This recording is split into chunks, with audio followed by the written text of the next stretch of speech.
bien, jeune, sois un héros de la foi. Sois un héros, une héroïne de la foi. C'est ce que Dieu attend de toi. La Bible dit, sans la foi, il est impossible de lui être agréable. Il faut que celui qui s'approche de Dieu croit que Dieu existe et qu'il est le rémunérateur de ceux qui le suivent.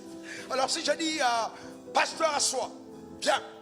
Alors le pasteur assoit. Alors vous pensez que quand il vient, il ne sait pas que j'existe? Est-ce qu'il ne sait pas que j'existe? Comment peut-il s'approcher de moi sans savoir que j'existe? Alors si Dieu le dit, ce n'est pas le simple fait de venir à côté de Dieu, mais c'est de savoir de quoi Dieu est capable. Qu'est-ce que Dieu est capable de faire? Tu ne peux pas approcher un Dieu comme celui-là et te plaindre que les sorciers ont stoppé ton avenir. Non, c'est impossible. Non, c'est impossible. La Bible dit dans Jean 1,12 à tous ceux qui l'ont reçu, à ceux qui croient en son nom, il leur a donné le pouvoir de devenir enfants de Dieu. Il n'y a aucun enfant de Dieu sans pouvoir. Et Dieu est responsable de ce qu'il engendre. Ta manière de dire amen m'embête. Donne-moi ton meilleur amen.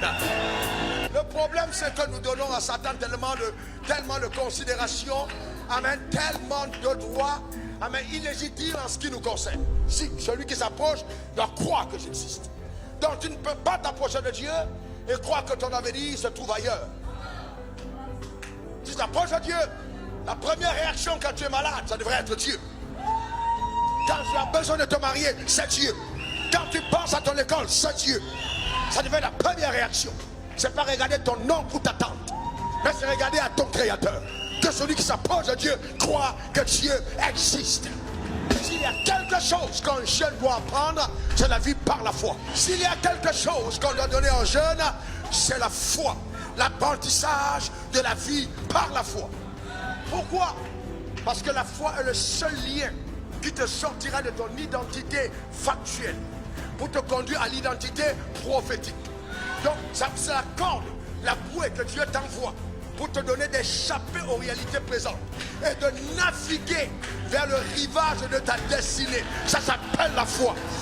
Amen. Donc, c'est par elle que tu arrives. C'est pourquoi la Bible dit, ne t'ai-je pas dit que si je crois au présent. Je crois au présent. Je crois au présent. Mais je vois au futur. Ah oui, mais entre le présent et le futur, il y a un temps. Abraham a fait 25 ans. Mais moi, je ne vais pas attendre 25 ans.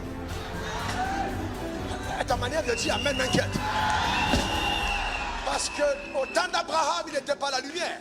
Nous opérons avec la fréquence de la lumière.